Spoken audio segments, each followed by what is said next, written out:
Welcome to Resilience Unravelled.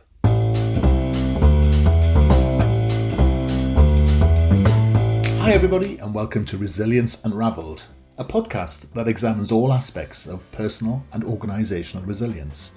A huge all-encompassing subject that covers the ability to thrive in life by harnessing your cognitive, emotional, physiological and contextual abilities.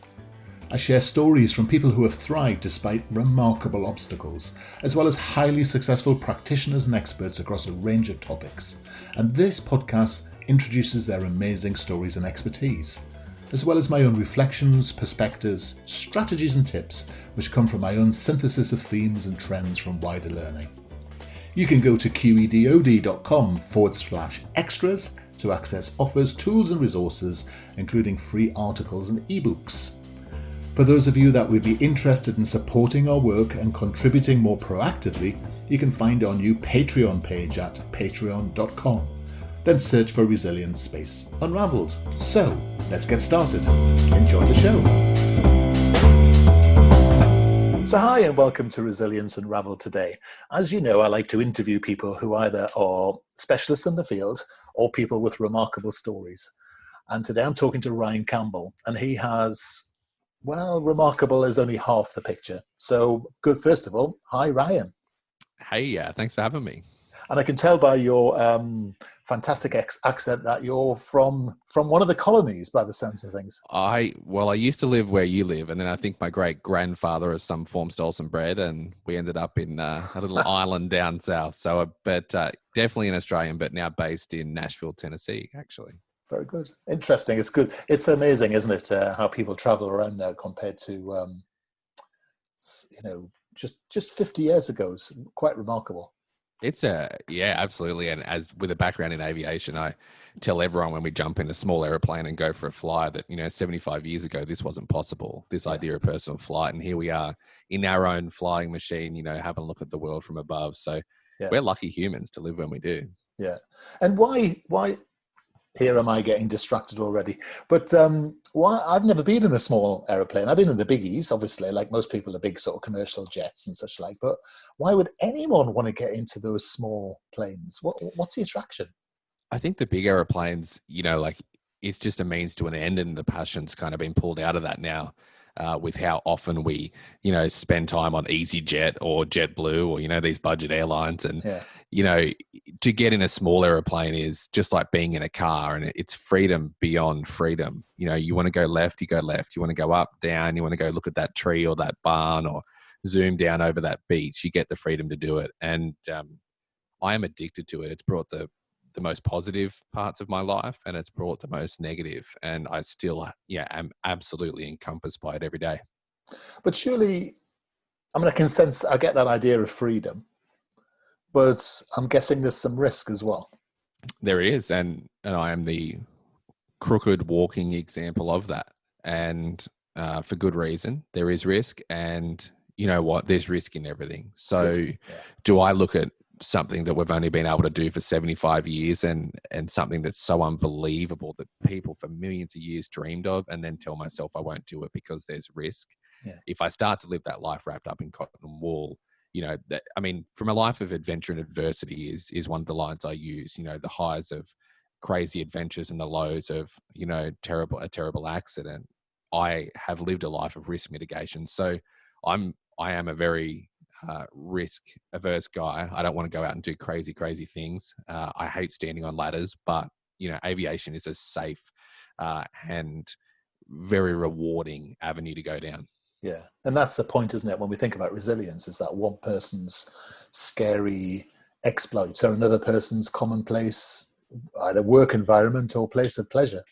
Without doubt. I had a conversation only last week with a young guy who I met in a spinal cord rehabilitation facility who had almost lost his life in a base jumping accident. And his hobby was to jump off bridges and buildings and structures and pull his parachute and hope for the best. And he had been revived on the day that he had his accident twice in the first day. And when I started to talk to him, I thought he was just an adrenaline junkie. And what I soon realized was that base jumping was his form of meditation. Yeah. And it was all about risk management. It was all about being in control of emotions and feelings and fear and absolutely blown away that something I considered so crazy could be something so different to him. Yeah. And it's not just being crazy, isn't it? It's any form of activity where there's high degree of expertise and some degree of risk. I mean, even as a musician, you experience this feeling of flow, don't you? And I talk to base jumpers and people like that who say when they're base jumping, when they're bungee jumping, sometimes time stands still or time slows down because you're so in the moment that you cannot be anywhere else. And that, that experience is imprinting itself into your hippocampus and your amygdala and such like, and you're getting one of the most rich experiences of your life.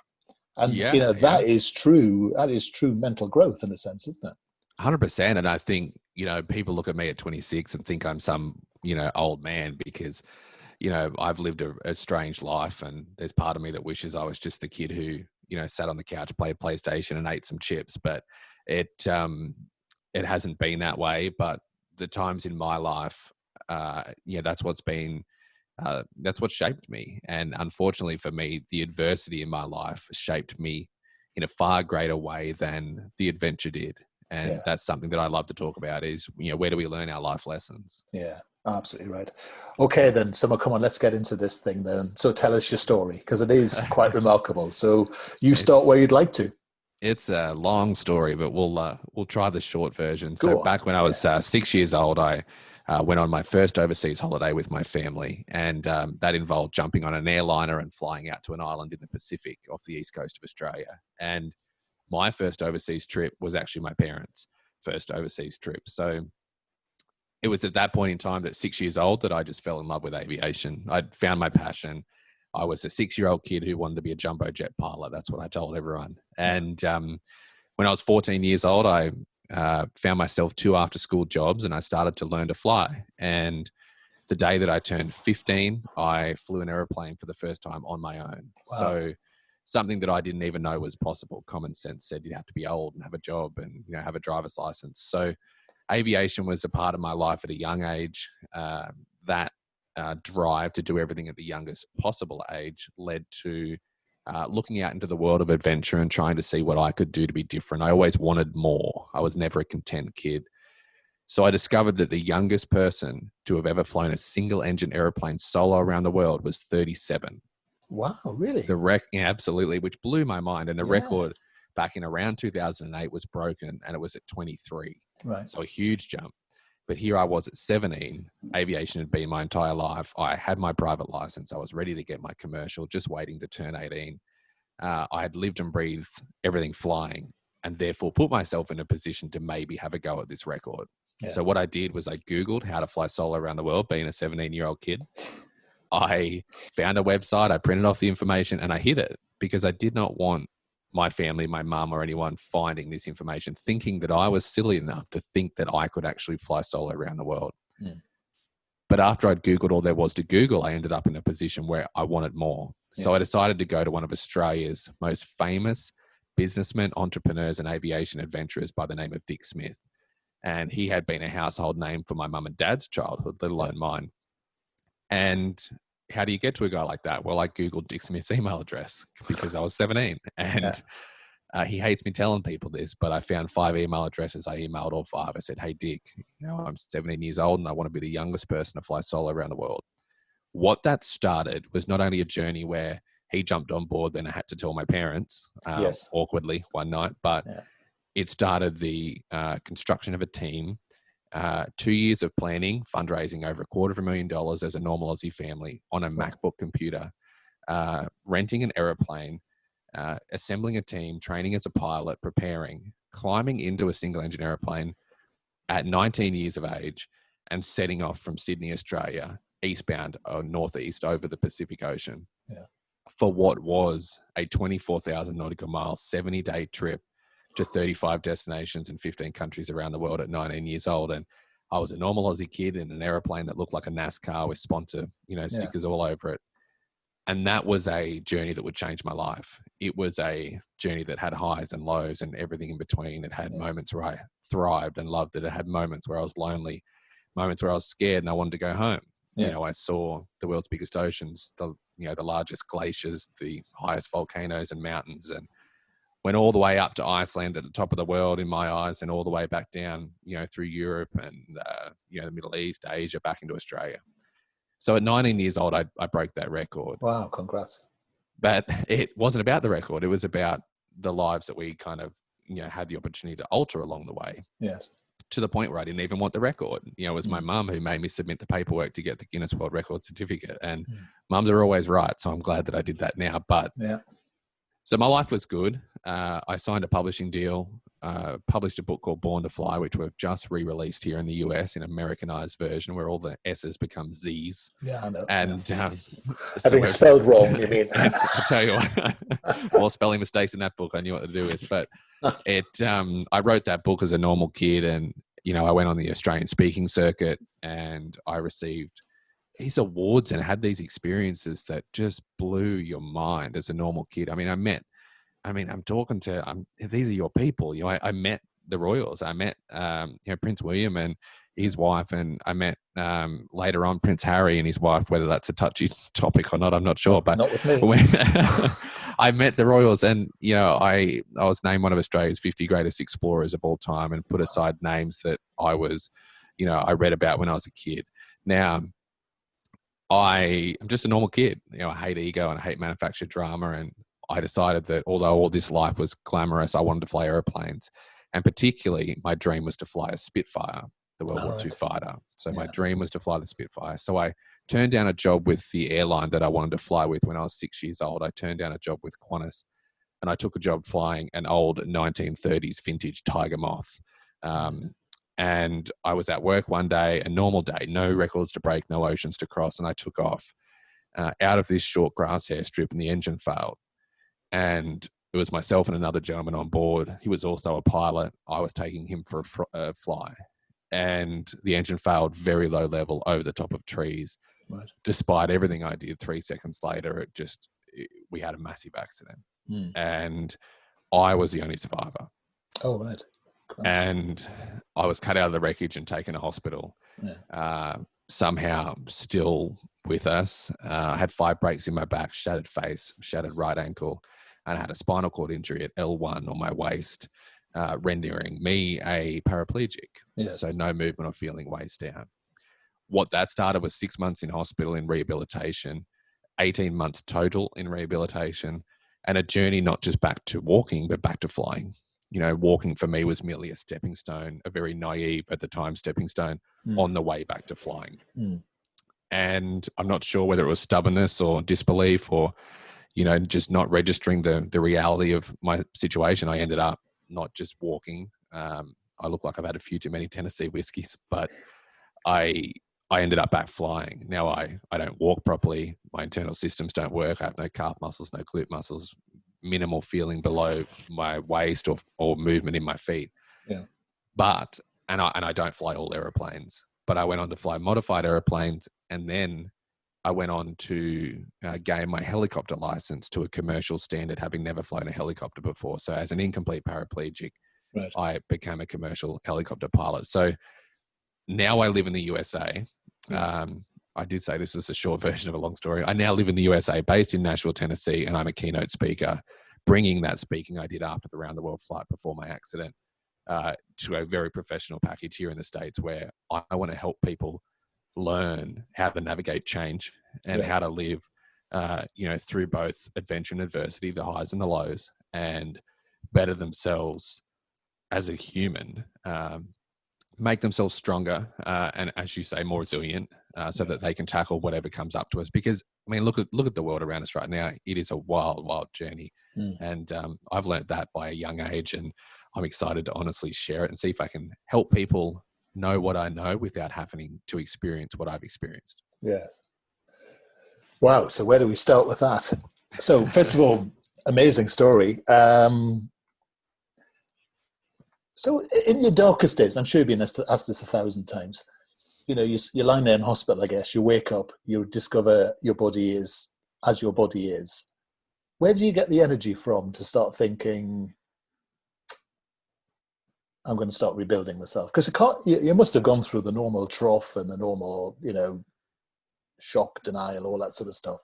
But I where did yeah, that spark come from? What was it in your head that thought, I'm going to beat this and come back? it was hard, and I found myself in the world of self pity for quite a Yeah. while. Disbelief. Why me? Why did I survive? There were many days where I wish I didn't, Yeah. and it was a massive news story all around the world, and very hard to comprehend. So the only reason that I could move on is that I knew that on the day when that failure happened, I did everything I could in my ability with my experience to have the best outcome. Yeah. And despite what the outcomes were, I did my best. But all through these troughs, and I was looking for that moment. I was looking for whatever this little piece of wisdom was going to be to get me moving. I knew where I wanted to be eventually. I just didn't know how I was going to get there. Yeah. One day I wheeled out to my mum in the cafeteria, and I was in my wheelchair, and I said to Mum, I've worked it out. All these sleepless nights, I've worked it out. I know what's going to get me through this. And her eyes lit up like we were getting somewhere finally, and I said to her, I need to toughen up. And Right. I said it in a much less eloquent way than that. Yes. I said to my mum, I need to toughen up. And I think she was a bit taken back, but that Right. was it. I realized that I was in a bad situation, and this was going to be a hard road. This is Yes. adversity at its finest. And for me to get through it, I had to grit my teeth, toughen up, and get moving. Yes. And it was a moment where I removed the self-pity. I looked at where I wanted to be. I looked at where I was, and I got to work. And it didn't mean that it was a perfect, smooth sailing road from there on out, but it was a whole lot better than before I'd had that moment of realization. People often talk about their thoughts as if they are the victim of those things which are going on inside their head, rather than realizing it's the other way around, don't they? And once you change your mind, I mean, literally, physically make a decision, actually things just have a habit of falling into place. Yeah, and I'm a massive fan of, there's a book that was published, and it's orange, and it's in every airport on the face of the planet, and it's got quite a big swear word across the front of it, and it's The Subtle Art of Not Caring a Lot. Yeah. And in that book, I'll be honest, I've only read half of it, and I need to finish it, but he talks about fault and responsibility. And I know that he didn't come up with that. It's this simple idea of, it's not my fault, but I am responsible. Correct. And you know what, like, we get one life, and we don't always have the ability to control the cards we're handed. So, let's take control of what we can. And I have this statistic that I love. I'm addicted to it. And I think people on my social media hate it because I share it so much. But National Institute of Health study here in the States discovered that of all the things we worry about as humans, we only have the opportunity to change 4% of those worries. So 96% of the things we worry about on a day-to-day basis, and that, let's say that statistic is wrong. And I don't know, let's say it is. That doesn't matter. What matters is that most of the things we worry about on a day-to-day basis, we cannot change. So what are we doing? Yes. Life's hard enough as it is. What are we doing worrying about those things? So I think toughening up in that moment and focusing on what I could change was, what started my, really honestly, a pretty miraculous recovery, really. But I think the way you've expressed that makes it sound extremely easy, and the way I've expressed it makes it sound simple as well. But people don't realize that managing your thoughts is a skill. And I think if it is 96%, it's because people don't know how. And I think actually we train people in what we call what is blithely called mental toughness. And I think people don't know how to think. And you often, meet people who have come through an education system, and no judgment on which one it is, but they've come out without that sense of accountability. So in other words, I'm going to do something. If it's wrong, I'm going to say it was me. I'm going to, fess up. I'm going to fix it, and I'm going to avoid making the same mistake again. And it's the same principle as you're talking about, isn't it? And then life becomes a series of learnings, accountability, and moving forward.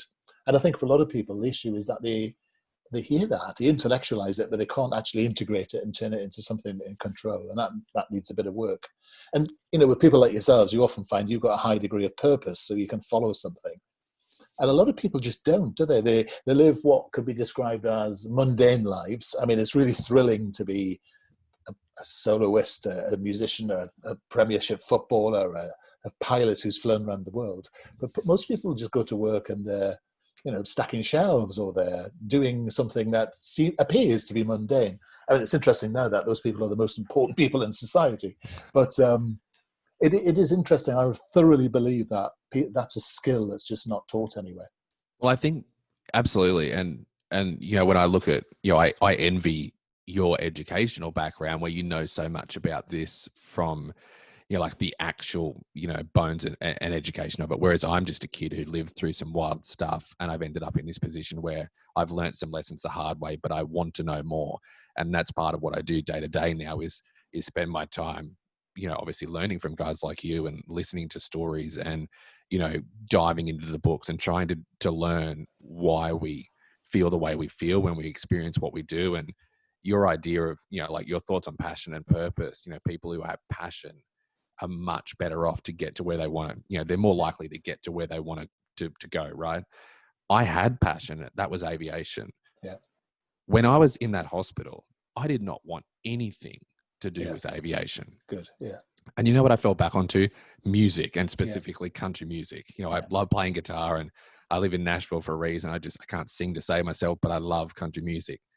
I discovered in that moment that aviation, the fact it was taken away, I'd lost my identity. Yes. The very thing that I was known for was now the very thing I was hurt over. Yes. And I'd lost my identity. And it was a very hard time for me because I had always had that through the round the world flight, through my flight training. I was a kid at school who was known to be the pilot kid. I was a kid who wrote the book on flying called Born to Fly. And here I was as a paraplegic plane crash survivor without my identity. So, I think people 100% finding their passion is key. If you can find a passion, it makes the hard work not quite as hard. Yeah. But understand that not everyone, maintains one thing throughout their life, and you might, come and go to different things, and that's okay. As long as you have something at some point in time to look forward to and motivate you to do what you got to do on a daily basis, you're laughing. And that's fascinating. And two things. One, which is the identity thing. You're absolutely right. And it's often a feature of guys, when you chat, you meet someone and say, "Hi, what's your name?" And he says, I'm Keith. I'm an accountant. And we often really self-identify with what we do, don't we? I was going to say I'm an alcoholic, but no, I'm an accountant. And people immediately, especially guys, seem to self-identify. But you work with people who are footballers who've ended their career. They lose their sense of self-identity. People who come out of the army and the armed forces lose that. People who have, and you often find that the incidence of people falling on hard times is often blamed on a specific event, like PTSD, for example. But it's often, as you say, it's that lack of fundamental identity. It's who am I now? Yeah, and athletes drop or whatever you want to call it. I'm sure there's a more educated technical term, but when I spent 2 years fundraising and planning, right, to fly around the world, 70 days in an airplane as a 19-year-old kid. I look back now and think, what was I smoking? Like, what was I thinking? 70 days where I spent some days, Hawaii to California was 15.0 hours nonstop in a single engine airplane. And I saw the world in ways that few have ever in history seen the world. Yeah. You know what I did the day after I arrived home? Yeah. All these hours and days and weeks of wanting to be back with my family. The morning that I woke up, the day that I'd finished the round the world flight, I'd done it. I was good. I'd been on 60 Minutes and all the TV shows and the news. I woke up, I got in my car, I left before my mum and dad and my family had woken up. My bags were still on the table from literally a history-making around the world flight, and I went back to the airport to the airplane. Yeah. And I realized at that point in time that I was in trouble. Yeah. Because I had athletes drop. And trust me, I'm not an athlete. You've got me on video. I'm not an athlete. Yeah. But I'd experienced what they had experienced. You work up to the Olympics for 4 years, and what happens a day after it's over. And I think it's important to understand that it doesn't matter whether it's a job or a promotion or any goal we set in life. The goal is what gets us there. Yeah. But the goal is also a risk, because we have to make sure we understand that drop is okay. Yeah. And is just an indicator that we need to reassess and plan for something new and set some new goals and new direction and get to work. And in a funny sort of way, that's a really brilliant observation, because the bigger, more single-minded, the more time-bound, more specific a goal is, the bigger that drop is. I work, again, in my world, you would have a theatre production or a concert or something, or you'd finish a show and the show would come to an end and exactly the same thing would happen. The cast the next day would be wandering around going, well, what are we going to do now? Because you'd come together, and particularly there would be a community, and then you'd all scatter to the winds. And I think that's absolutely fascinating. And it's fascinating to think the effect that moving the Olympics might have on Olympians at the moment. You know, they've suddenly been training for a year. Their goals have all changed. And I think for me, it sort of reinforces this idea of having multiple rolling goals rather than too many or too few single massive goals. They used to call them big, hairy, audacious goals, didn't they? Yeah. But it's better to have a few rolling goals than one big, hairy one, I think, because, like you say, what happens when you come to the end? And this is what often sort of fuels this idea of burnout. People they're just used up, really, once they've got to the end of that process. Yeah. Empty. And I will put my hand up and say that I regularly do that, because I choose what I want to do in life. And I'll be honest, moving to the USA and starting a big speaking business here and knowing what I can do and how I can help. I know as a normal Aussie kid that I can help some people here and around the world. And then you want to drop a world pandemic on top of that. And I am. And I had a conversation yesterday with someone about how I am burnt out right now. And you know what? That's okay. And I think, this idea of, we talk about passion and purpose and identity that lead to a goal. And then we talk about, what happens when that goal is, seen through and finished. It's in the past. Well, then we have athletes drop. Well, I'm in the business of solving problems. And when I look at the athletes drop side of things, it is a skill that we need to all develop to be able to manage what happens when our goals are successful and manage the implementation of something new. That's it. To get us onto a new journey. Because what's the other option? To live a mundane, boring life where we never experience athletes drop because we never get high enough to fall. That's it. That's the key. And I think it's, people do live mundane lives because they aren't able to manage the risk, which is where we came in. And another thing, of course, is there's a very popular American, well, it comes a lot out of American literature, which is this idea of finding your passion. Then once you have found your passion, everything will be fine, which is great for those people who are wired that way. But there are a lot of people wired the other way, which is they actually find their passion from figuring out what they don't want to do. And actually, I remember an old colleague of mine who used to say to me this, and it was an idea of Joe Dispenza's, and he used to say, basically, do whatever you're doing and allow that to become your passion. Yeah. And I think that's interesting, is because a lot of people put off action because they're waiting to find their passion rather than saying, do you know what, Emma, I'm just going to get on. So you've launched a speaking career. You'll find your passion in that speaking career. And that's a different form of energy to actually saying, well, actually, I'm going to wait. I'm going to wait to be somehow, have some sort of shattering light of, enlightenment coming from on high.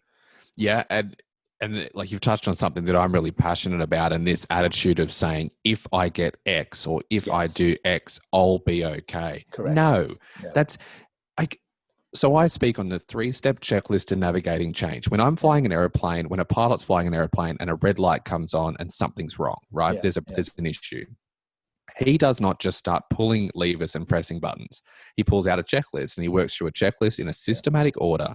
It doesn't matter who is in that seat. They have been trained to use that checklist, and it provides a systematic approach to overcoming that challenge, right? The 3-step checklist for me, one is gratitude. Find thankfulness before you even begin to overcome a challenge or work through it. Find thankfulness and gratitude for something in it. You have to. I found thankfulness for the fact I was a paraplegic over a quadriplegic. I had movement. I had opportunity. I had the ability to adapt. I had a life ahead of me that I really thought was going to be pretty cool, whether I walked or not. The second is confidence. Find confidence in your ability to overcome the problem. So you're now thankful for it. Be confident. And do that by locking in the next step. Understand you don't need to know the entire process. Lock in the next step. But the third one is really what I, want to talk about now, and that's resilience. Gratitude, confidence, and resilience. Resilience for me is anticipate the need to adapt. Anyone who says to you that they have a solution that is going to make it all okay, ongoing forever, they're intoxicated or they're selling a course online, one or the other. Oh, yeah. And it is cynic. so like I shouldn't say that because one day I'll sell a course online. And here's my new online course. The thing is, nothing that we can provide, not the most amazing teachers in the whole wide world, no life experience. There is no perfect golden nugget of wisdom that allows you to live a life free of adversity. But if you anticipate the need to adapt, accept the fact that adversity is part of your life, and then anticipate the need to adapt, be ready for it. Understand that on the journey to growing a speaking business, or on a 24,000 mile flight around the world, or God forbid, walking again, learning to walk again, that really is one step at a time. Understand that whatever your journey is in life, having kids, going to school, finding new friends, whatever, the need to adapt around the adversity that you will find on your path is 100% guaranteed. If you anticipate it, when it comes time to, where you got to face up to that adversity, it's not a shock. Yeah. Be ready for it. And then when it pops up, go, okay, this is merely part of the journey. Yeah. And that has been my way to take very hard times and normalize them so that I have the mindset that I need to be able to work around them the best that I can. Doesn't mean, again, it doesn't make adversity go away, because there is, as I said, no gold nugget to make that happen. But by anticipating the need to adapt, that's the closest thing I've found to that gold nugget. It's the closest thing I've found to making a very hard road a little bit more tolerable. Yeah. So. Yeah, you're spot on.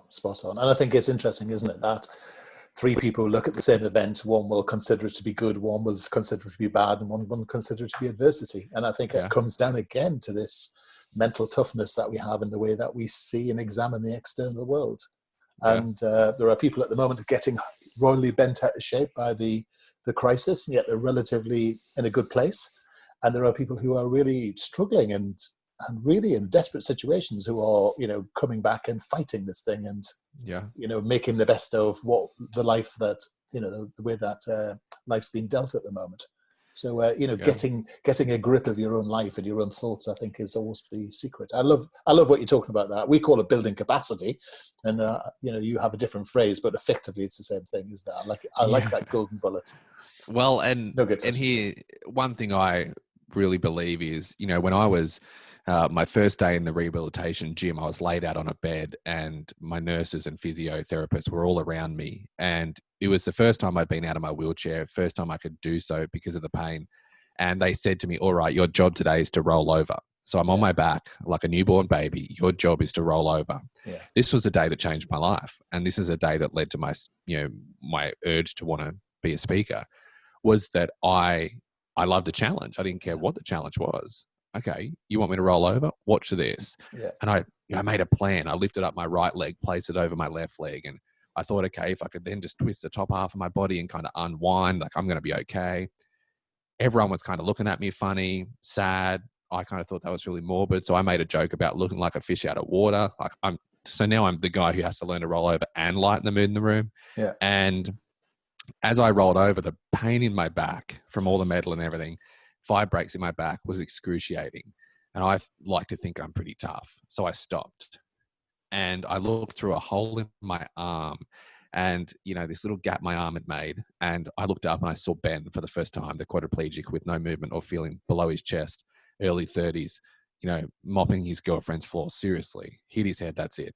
Now I looked at Ben, and that moment changed my life, because in that moment I realized what Ben would have given for one chance at rolling over. Exactly. And he was doing these minimal exercises with his wrists, and that's what he would do long term. Yeah. I knew what he would give, and what that was the harshest injection of perspective, and not just perspective, but the power of perspective that I have ever experienced in my life. And it goes to show that there is no golden nugget, because we all have our own unique view on the one situation. Correct. We can't uniform anything to make everyone happy. It just doesn't work that way. But what Ben showed me in that moment was that I always have to make sure I look at my own life from other people's shoes. Yeah. And in this crisis right now, there are a lot of people out there who are struggling. Yeah. The thing is, though, just because someone, this is the rule for me, we can look up through a glass ceiling at people who have it worse than us. Correct. And we can use their stories as perspective. I can look up at Ben, who's a quadriplegic, and go, you know what? I am lucky to be a paraplegic. But the flaw to look down at people who have it better than you but still have their own problems, that is not a glass floor. You do not get to look at people with issues that you believe are not as bad as yours and write their issues off. Correct. A 5-year-old kid bullied at daycare, his mental kind of, process and how he feels may as well as be as bad as someone in a spinal cord injury ward. Yep. So always look up, see the people who have it worse, use that as perspective, but never belittle the people who have problems who are not as bad as yours. It's not our place to judge, is it? It's not. It really isn't. It's our place to help. So how can we help? You've summarized for me what we describe as tough love there. So there you go. There you go. Yeah, Thank you. Yeah. Now, if people would like to get hold of you, I'm just sort of respectful of your time, Ryan. And if people would like to get hold of you, discuss with you sort of speaking opportunities or talk to you about the development that you do, how will they get in touch with you? How would you recommend that might happen? They can jump on. We spend a lot of time on LinkedIn, so they can jump on and find me, Ryan Campbell, on LinkedIn. However, the website's a great place to go. You can contact me directly or the team. That is www.ryancampbell.co. C-O. I couldn't afford the M. So ryancampbell.co. And that's Campbell with a P. So ryancampbell.co. Feel free to reach out. I would love to chat. Ryan, it's been an absolute joy to talk to you today. And I think you've given me tons to think about. That's really fascinating. You reminded me some really special stuff there. So I do thank you. It's been fascinating. Awesome. I just love chatting and love to learn from other people, and I appreciate you having me on. No problem. You take care. You too. Thanks, mate. Hi, everybody. I hope you found that episode useful and interesting. Feedback is always welcomed, and if you are in the mood to subscribe to us or even leave a comment on iTunes or Stitcher, that would be amazing. If you want to suggest ideas or even people you would like me to interview, then reach out to us at qedod.com/contact. As I said earlier, you can go to qedod.com/podcasts for show notes or follow the links. And you can go to qedod.com/extras to access offers, tools and resources, including free articles and ebooks. For those of you that would be interested in supporting our work and contributing more proactively, you can find our new Patreon page at patreon.com. Then search for Resilience Unravelled. I look forward to being in your ear next time around. Take care.